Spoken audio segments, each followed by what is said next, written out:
Jenny Williams invited me to a white elephant gift party that she was throwing at our house, and it's a good thing I went because I scored big time. I spotted Taylor immediately when I walked into the kitchen and totally thought he was a babe sitting at the counter. So what did I do? I strategically sat right next to him in the basement when we started the white elephant gift exchange. We talked the entire time. I was so stoked on him. I thought he might ask for my number after the exchange was over, but he didn't. I thought he might ask for it when he was making his rounds in the kitchen saying bye to people, but he didn't. I finally had to leave and headed to the front door to take off when I saw him putting on his shoes, and so I thought I'd linger a little bit longer to give him one last chance to possibly ask for my number, but he didn't. I made it out to my car thinking, dang, I've either really lost my game or I totally read the signals wrong. I then saw him walking up to my driver's side window and knock on it. I rolled the window down and he asked, "Can I take you to dinner this week?" I was so floored with giddiness. Yes. This was seriously one of the best first dates I have ever been on. Tonight's date had me feeling like I've known Taylor for months. He picked me up and we drove out to Draper to meet up with his buddy Zach and his date. The entire drive out there we talked, and we kept talking all throughout dinner, and the talking didn't stop even when we grabbed a quick cone of ice cream and went to Top Golf. It might as well have been a one-on-one date for the amount of social interaction we made with the other couple. This update is mainly about Taylor Calvin Timothy. He is absolutely amazing. I haven't expressed in here how much I care about him and how much he means to me. It wasn't until some action on my part last week that something inside of me snapped, and I let myself move forward emotionally with Taylor, and it feels phenomenal. He has been so patient with me and treats me with the utmost respect and love. He listens, communicates, pushes me, and motivates me to be better. I love how we can be so playful and silly together, yet we can sit down and talk for hours about topics that hit our core. I like him a lot, and I'm so excited to see where this relationship goes. P.S. He finally came to family dinner for the first time yesterday and met Jason, Justin, and Shelby. He had already met my mom last Tuesday when we went to her house to make tacos and Valentine cookies. It was so wonderful to see him there with my fam, mixing and mingling with them. I felt like he fit in so well. I told Taylor Calvin Timothy that I loved him today. I'd been thinking about it for a while, but I still felt like I didn't truly know what it meant to say I love you until now. I was in his room trying to do my homework when the thought and pit in my stomach came to me that I needed to tell him how I truly felt. I was trying to muster up the courage for what felt like hours, and finally told him that I needed to tell him something. I blurted out, "I love you." He looked at me and with such ease said, "I love you too." I've been a stress ball lately, and I want to remember that Taylor Timothy has been the sweetest, kindest, most selfless, and patient guy I could have ever asked for. I've been preparing to leave on my HFY trip, while simultaneously finishing grad school homework, moving out of my place, serving in the temple, and working on my church calling. He hasn't complained one bit and has put my needs first every single day. He's been making me dinner so that I could spend more time doing homework, and often suggests that our date nights be grocery shopping. He's absolutely amazing.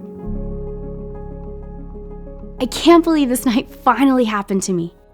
We went to Maria Bonita's restaurant and grilled on some yummy Mexican food.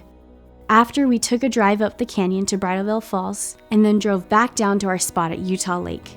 When we got there, Taylor got out of the car and started skipping rocks into the water.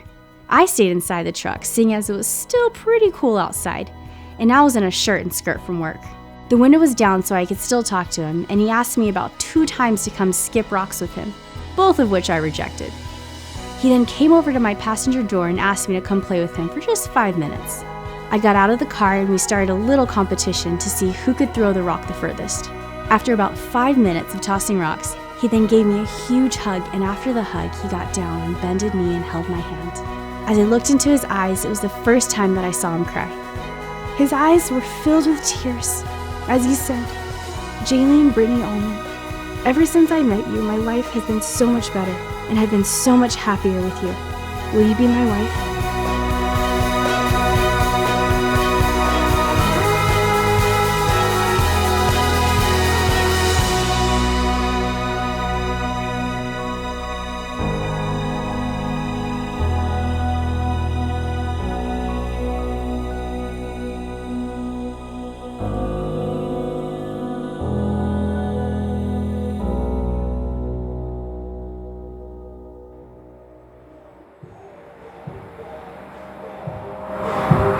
party time! Everything went perfect. People played Mario Kart and the N64, cornhole, and a rack of board and card games at their tables as they wanted to play. Taylor and I had a taco-shaped piñata that we hung from the wooden beam of the ceiling. I was so good that I broke the piñata before Taylor could hit it, but I honestly think he had more fun being in charge of the rope than taking a swing at it himself. Shortly after the piñata, Taylor and I had a donut eating contest, as they were hung from strings. I guess you could say that took place of cake eating. As much as I hate to admit it, Taylor beat me, hands down. After the piñata, it was dance time. I jammed out so hard with all of my HUFY kiddos and everyone who was there. I seriously had the time of my life at our reception, and I still feel like I remember every second of it.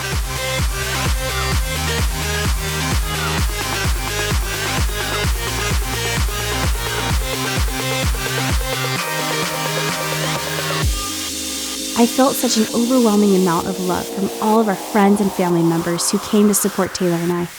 It was a great party that led us into the true celebration of the week, our eternal sealing. Today was one of the most memorable and sacred days of my entire life. I drove to Taylor's house to pick him up in my car, and we headed to the Provo City Center Temple. We found a first-class parking spot in the underground parking and walked inside the temple for the last time as boyfriend-girlfriend. We checked in and then changed into our temple attire. I had worked at the Provo City Center Temple as a temple worker and had walked brides into the bride's room dozens of times. Therefore, it was a bit surreal that today, it was now my turn.